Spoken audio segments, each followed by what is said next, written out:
Yo, what's going on, guys? It's your boy Don Johnson, aka the Don, aka Baby Theologian. Welcome back to the Lost Sheep. I know it's been a while, guys. I believe the last episode I released on my YouTube channel was a while back, but on the podcast itself, I think it was like September of last year. Now we could officially say 2020 was last year. Thank God. I know this last year 2020, it was a lot for a lot of you guys. It was a lot for me. Man, my grandma died.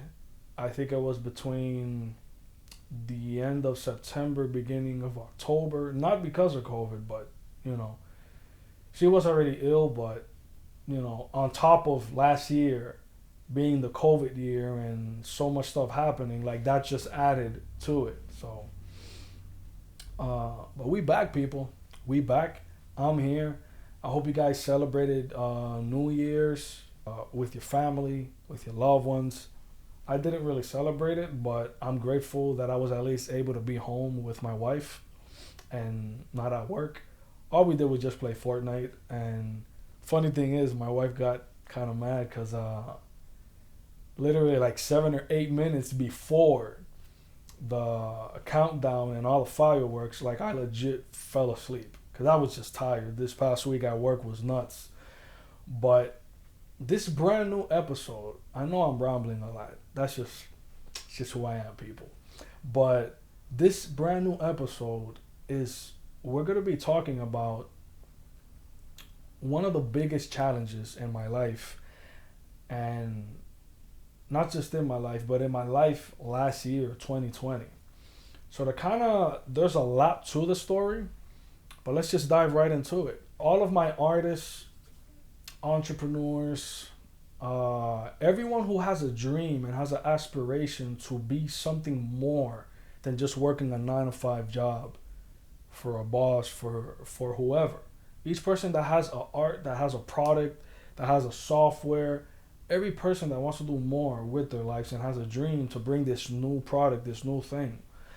I know all of you guys could relate to this. I've been doing music since I was roughly seriously invested in it since I was around like 13, 14. Right now I'm 26, so it's been a good minute that we've been doing this music thing. And being an entrepreneur, being a rapper, being a guy that has bigger aspirations, wants more than just the regular 9 to 5 job, it's a roller coaster. I know you guys can relate. It is such a roller coaster. I've been through every and any emotion that you could think of with this. Some days I want to continue to do music. Some days someone bigger than me or someone that's already like an established entrepreneur or artist says something, then I'm discouraged. Then I'm like, you wanna know what? I don't feel like doing this. It's been a roller coaster all these years. And with that being said, when I moved to Florida, to West Palm Beach, Florida 5 years ago, I kind of saw a shift. I believe I spoke about this. I think it was on my first podcast or my second one, but it was challenging because in Puerto Rico, my whole life, that's where I was raised. I felt like there was more stuff happening, like there was more movement. Although here in the U.S. there's way more opportunity. We have more access to more things than third world countries, including Puerto Rico. I just felt there with the music, like there was just more happening, more connections. That was our first time being on the radio. I think like we were on the radio like at least 3 to 4 times, being interviewed on the radio, presenting new music on the radio station.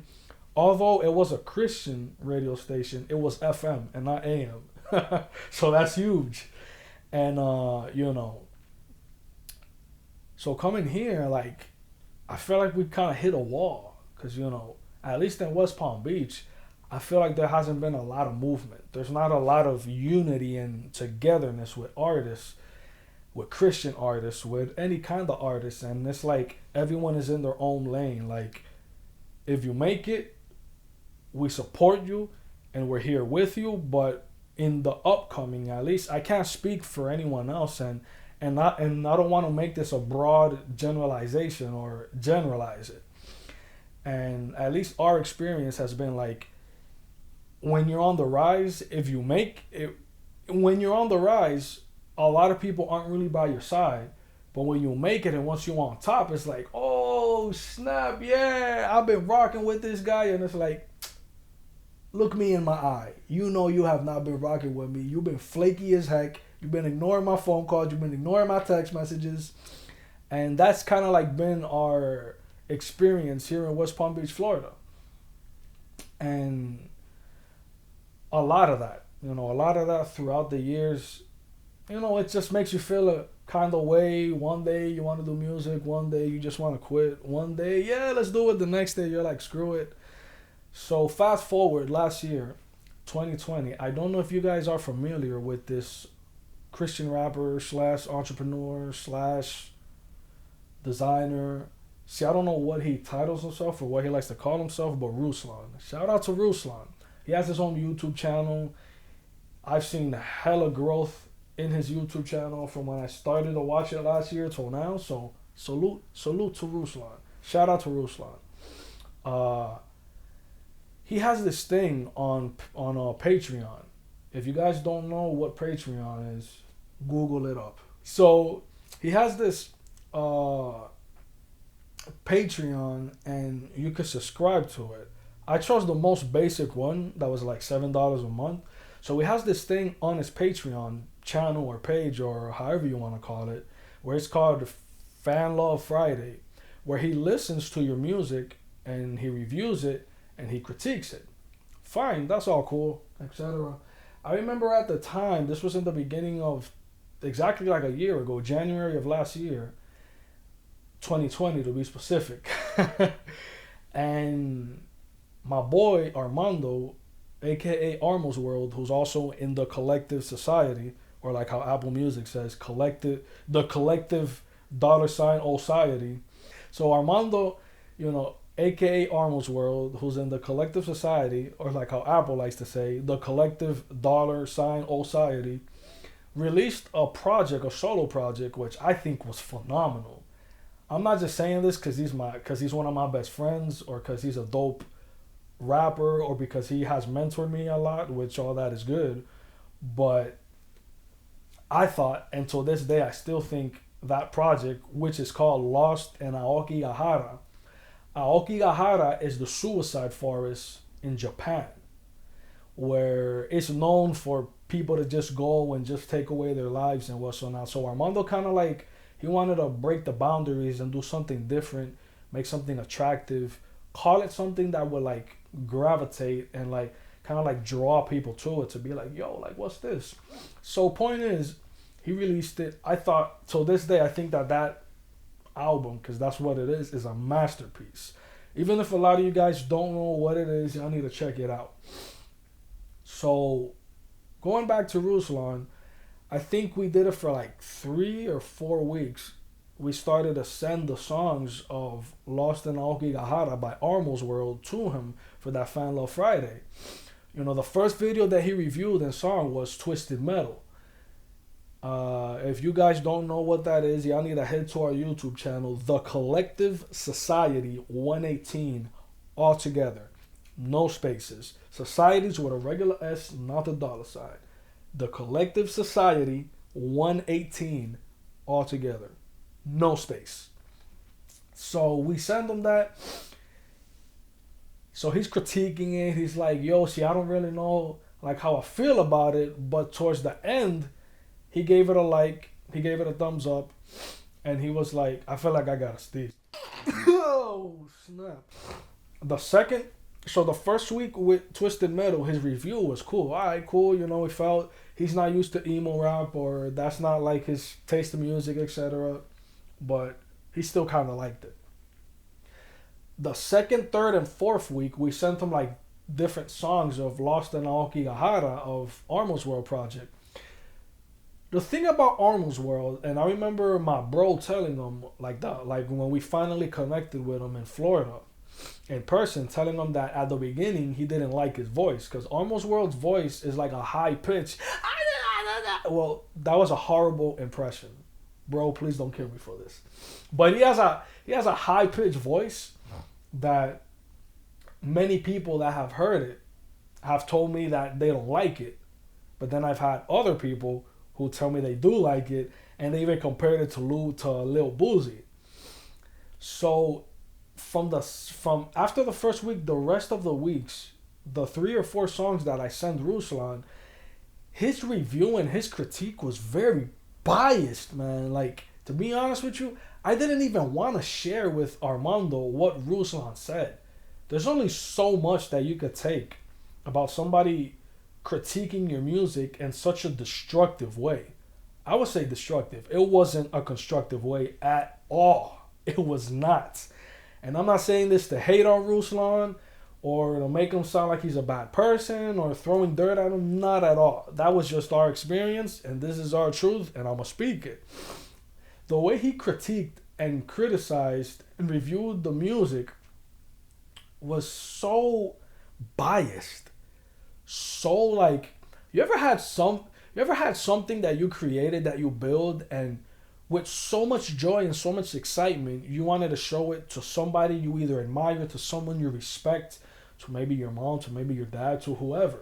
But just somebody that you're like, yo, like I got this cool thing. I want to see what this person thinks about it. And the way they critique it and review it, it's in such a way that you want to just quit. You want to just throw this down the drain. You want to just flush it down the toilet. Like, they legitimately, you felt like they stripped you away. They stripped the layers of joy and pride and everything you felt away from you. Don't get me wrong. When being critiqued and being reviewed by somebody, there has to be some kind of accountability, some kind of honesty, and some kind of keeping it real. Now, I don't believe that keeping it real means disrespecting somebody or crapping on them or kind of like making them feel like they're worthless. Not saying that's what Ruslan did, but I'm just saying I don't believe that's necessary when critiquing or keeping it real with somebody. So the point is, I understand it's not Ruslan's taste in music. It's not really a style. On top of that, Armando's voice is not the typical deep voice, rapping voice, which I understand as well. But it's the way the way he came off, the way he said it, the way he continuously, like, every Friday was the same thing. He'll skip through it. This. I remember one of the songs, he said it sounded like it's like 10, maybe 20 or 15. He said 10 or 20 years old. And I was like, what is this man talking about? This beat was made in like 2019 or last year. So I was like, but you want to know what? I tried to take it with a grain of salt. The difference between me and Armo's World is that I'm more optimistic. He's more pessimistic. I don't know if you say that person is a pessimist or he's pessimistic. I really don't know. So excuse my ignorance. But I'm more optimistic. Armando's more pessimistic, right? So when I share all this with Armando, he's like, he's just like, man, like, he's taking it in a way that I didn't want him to, but I'm gonna tell him what the video said because I recorded each time Ruslan would review the song of Armo's World Project. And man, between a combination of hearing what Ruslan was saying on the reviews, and then Armo's World being really negative and being pessimistic about it, and on top of that, dealing with, and I'm sure that many of you can relate to this, on top of that, dealing with the simple fact that I was 25 at the time, now I'm 26, just thinking like, man, looking at the rap game, the rap industry, the past 4 or 5 years, the upcoming rappers have been 19, 20, maybe 16. Like, look how young Lil Pump blew up. Seeing how, what age Drake was, what age this person was, Lil Wayne. Like, just see the combination of all of that, man. It kind of led me, and I'm gonna show you in the video, the picture. After all of this that happened last year, I remember going to the gym on Saturday, right? And I was working out hard, man. Like, oh my gosh, I was aching, man. I worked out so hard that when I came out of the gym on that treadmill, like nonstop, like just hard, just stomping on that treadmill, and lifting weights harder, just trying to take out all that anger and frustration that been built up on the weights and working out. I came out of that gym, man, and it looked like if I dipped inside a pool with my clothes on, at least from my waist up. So I remember coming home, talking to my wife, and just I blew up a storm. Like I literally threw a tantrum, and I just had to let it out. I started swearing and cussing, and this and whatever. I just can't see another year going by being at this 9 to 5 job and feeling like I'm in a dead end in my life. Like I've been doing music and I've been doing this for so long, and I just don't see nothing happening. Like I just like, what the heck is it? Like you guys don't know how many times I've cried before God. I've cried before my mom. I've spoken to my mom, to my wife, to God, and back and forth and so on. And it's like, man, like nothing is happening. Nothing is happening. Why are all these other people that, I'm not who to say who deserves what, but I've seen people that I feel like they don't deserve to be where they're at, and they're there where I want to be or where I wanted to be. And so that same day, right, I come home, talk to my wife. I set a reminder. I kid you not. This was either the end of January or the very, very beginning of February. I want to say the end, the middle of January of last year, 2020. I made a reminder for December 31st, 2020. The reminder says, big decision. Quit music if I'm at the same spot next year or not. I think it's so crazy that when we come to this place where we're like, we literally are making a hard right there and then choice. It's not, I'm going to think about it. It's not today I say yes, tomorrow I say no. I think it's crazy how when we make and come to that place, we come to that place with ourselves, with our loved ones, with God, and we're like, I just can't do this no more. Stuff started picking up. DJ Mike LV, a month later, in February last year, DJ Mike LV, for those of you guys who don't know, DJ Mike LV, I've always said he's like the DJ Khaled of Christian hip hop. I believe he doesn't like to be called that, so bro, I'm sorry if you see this, but I've just always seen you that way, in a good way, not as the great value version or the cheap version, but more so like, you hot, bro. You popping. Like you bring the hype to every song I've heard you on. You bring that like excitement. Like you're like you hype it up. So in a good way. So DJ Mike LV, in my opinion, is the biggest DJ, kind of like host guy, and like also like not rapper, but more in the field of like DJing and hosting and hyping up guy in Christian hip hop. In my opinion, he's the biggest and baddest to ever do it.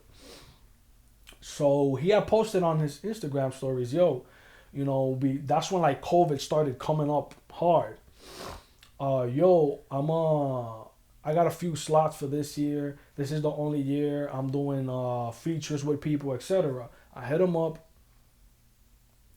He then hits me back. We make it happen. Boom.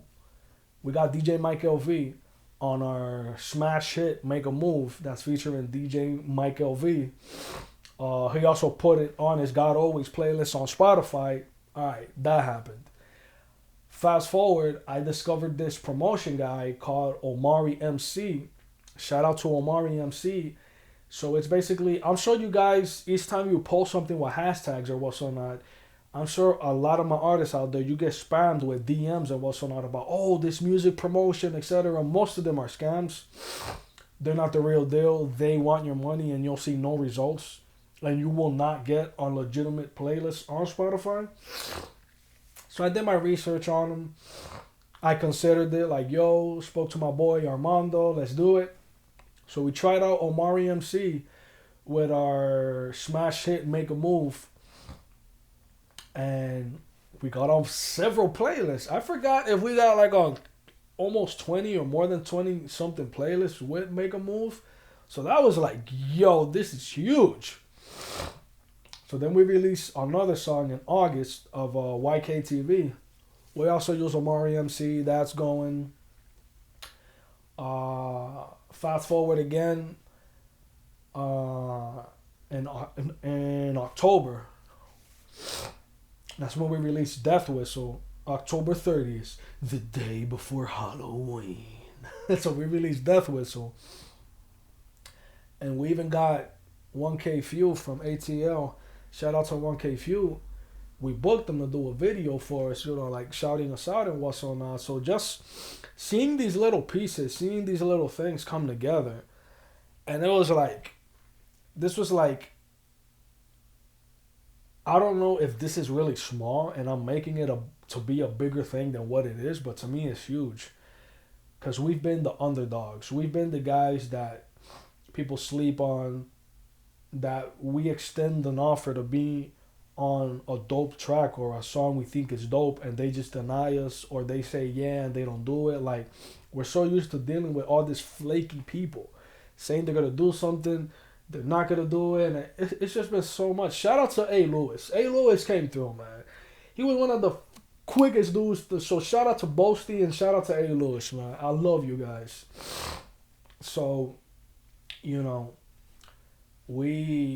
all these things started to happen. And after we released our 3 singles last year of Make a Move, YKTV, and Death Whistle, featuring Boasty and A. Lewis, I remember driving to work and then Armando hits me up and it's like, yo, bro, we should really make an EP. Because it's like, we already got 3 songs out. Let's make it like 8 or 9 songs. Normally EPs are 7 songs, but allegedly they could be up to 8, maybe 9. I could be wrong. Like let's just make this an EP. And I'm like, I don't really know, bro. We don't have a fan base. It's just the reality. Who's going to listen to it? EP is like, I don't want it to go unnoticed. I don't want to put all this effort and all this work in it just for it to go unnoticed. So, But Armando has a way of not just bringing an idea to you, but actually convincing you and showing you why it's a good idea. I think that's a talent and gift that God has given him. So he convinces me. And I'm like, all right, bro, dope. So we're working on this EP. We're trying to figure out what happens. Fast forward November. The Game, Los Angeles Confidential. The Game, who was with G Unit. The Game, who's in my top 5 all-time favorite rappers. Yes, The Game. Posted on Instagram on his stories. Like, I seen it a few times. Every artist, producer, rapper, singer, whatever, even if you play the flute, whatever, DM him if you got that heat, because he wants to work with us. So I DM'd him like once or twice, nothing. I DM'd him again, he responds. After he responds, I respond back, nothing. I hit him up again, and from that time that I hit him up again, like, we just went back and forth and talking. And first business move and first thing that we did with The Game was, he has this mixtape this month. I can't say next year no more because I keep forgetting. 2021. This month, January 22nd. Not the last Friday of this month, but the one before. Friday, January 22nd. The Game's dropping this mixtape called Head Games. That's going to be on Dat Piff, SoundCloud, the biggest and dopest mixtape pages out there. And that whole thing of, if you got heat to DM him, it's because that mixtape is just going to be about a bunch. So it's basically him presenting all these new artists. So, pop, we did it. I reserved the slot. So our single YKTV is going to be on The Game's mixtape, Head Games, January 22nd. So y'all need to stay tuned to check that out. So, alright. After that, a few days later, I forgot what else transpired. I hit him up again. I was like, yo, appreciate it, thanks. And he says, yo, since you messed, he didn't say messed. You know how Game talks.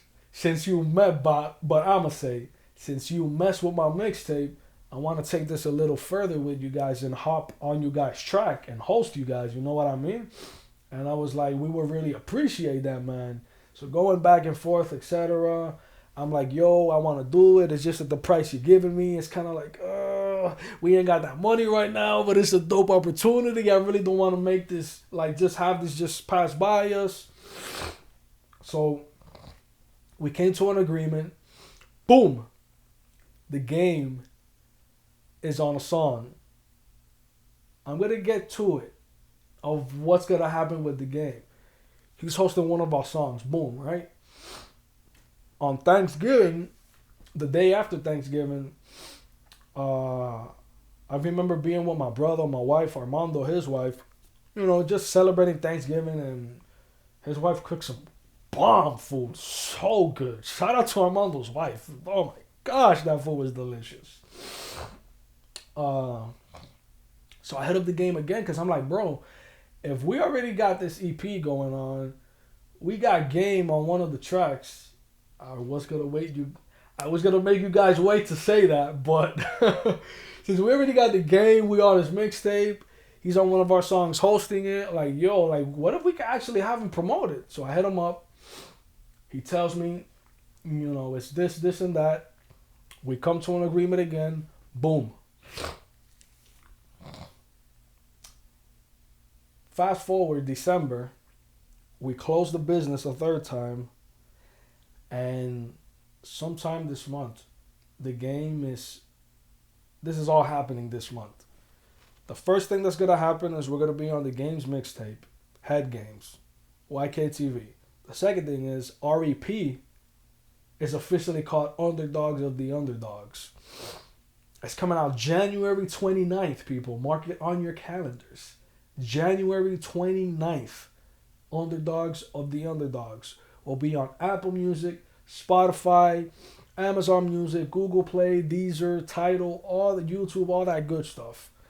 The last Friday of this month, January 29th. And the game is on it, on the first song. The first song is hosted by the game. Another feature on it is K Best. Shout out to K Best. It's not Best, I'm sorry. K Best from Canada is going to be on it. A. Lewis is on it. Danny G. Garcia, straight from Puerto Rico, is on it. And Boasty. I think I said A. Lewis, yeah. So those are the features on it. And last but not least, sometime this month, the game is going to actually post it on his Instagram page as well. And that's going to be huge. The man got 11.6 million followers on Instagram. So why am I sharing this with you guys? Why am I sharing all this with you guys? Why is this important? What's going on? What's the point of that? Why is this guy rambling so much? I just think it's crazy how exactly a year ago, I cannot kid you, exactly a year ago, I was this close, less than an inch close to quit the music. I can honestly say, if everything would have remained the same till December, which is now last month, I feel like I would have quit music. Maybe I wouldn't, because we always say every artist who's in love with their music and passionate about it always says that, but they always end up coming back to it. But I was legit at that given time in January convinced and had my heart set on, if this doesn't happen, if nothing happens, I'm just gonna quit. Fast forward the end of 2020, I'm chatting with the game, I'm DMing the game, I have a question, he replies. I don't know if you guys understand the excitement or how big and huge that is. My mind till this day is still trying to fathom how in the world this even happened. He has a bunch of followers. He didn't have to reply to my DM, although he said to DM him. Why he came across my DM? 11 million people follow him. There's so many questions and things that we can ask ourselves, and it's like, God is so good. I just want you guys to know God is so good. We haven't made it yet, so I'm not saying, oh, we just this happened or that. We haven't made. We're still not where we want to be full time in this music, but this is a huge step forward. I did not expect this EP to take the route it did. Again, because when Armando first told me about it, I didn't agree about it or agree with it. But look now, it's like how everything has transpired, and it's just crazy, man. It's just crazy. God is good, and I just want to encourage every dreamer, every entrepreneur, every person out there. It is not worth. It doesn't matter what age you are. I had to come to a place where I stopped comparing myself to people. They are them. They are not me. There is not another Christopher Matthew Johnson in the face of the earth, on the face of the earth. And I don't mean literally, because if you look up on Facebook and Google, there's a lot of Christopher Matthew Johnson. But I mean me, the person, the child of Rosa, my mom, the child of Damon Johnson. There's only one of me in this entire world. Just like you, there's only one of you on the face of the earth. That itself holds a tremendous amount of value. And I want you to know that. I had to come to a place where I had to stop comparing myself to my brother, to my dad, to my uncle, to my family, to this person or that person. Nah, I am me. Just like I want to encourage you to stop comparing yourself. If this person already has their house and you're 30, you still ain't got your house, keep hustling. Keep working. You are blessed. The simple fact that you have a mind, a sane mind that you could think, you have a functioning body, your fingers are working, you could taste, smell, hear, you could use the bathroom. We are blessed beyond measure, more than we think we are. And I just want to encourage you guys to chase your dream. Forget about, I don't care what your mom, what your coworker, what your life, what anyone or anything has told you. You can do it.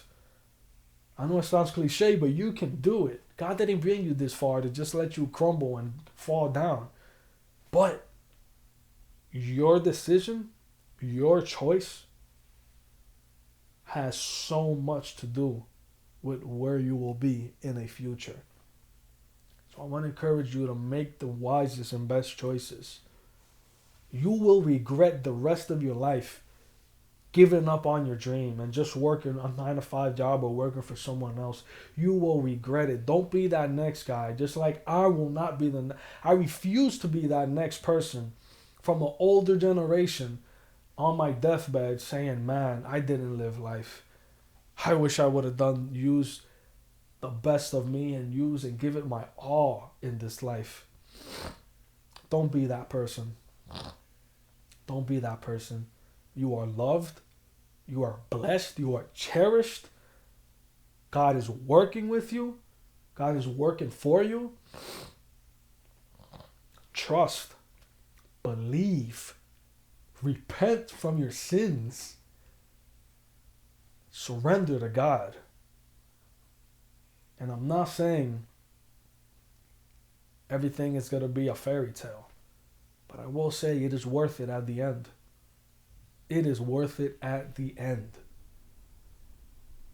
With that being said, people, January 29th, Underdogs of the Underdogs, The Collective Society's second EP, featuring The Game, A. Lewis, Boasty, Danny G. Garcia, and K. Bez from Canada will be on this EP. This EP is going to blow your mind. I can honestly say, I know every artist has said, and we always say this about everything that we put out, but the simple fact that The Game is hosting the intro, you know that this is going to be something. Guys, let's make this year a good one. I don't know what the people in office, Congress, the president, what their plans are, or what they are going to do that's going to directly affect us. But what we choose to do on a daily basis in our personal life, that's what's going to change everything. I love you guys. Be a blessing. Keep your head up. Our EP is on the way. Don't you sleep on that. And shout out to The Game. Appreciate you, big bro. That's love. You've made our dreams come true. Y'all have a good one. And this was The Lost Sheep.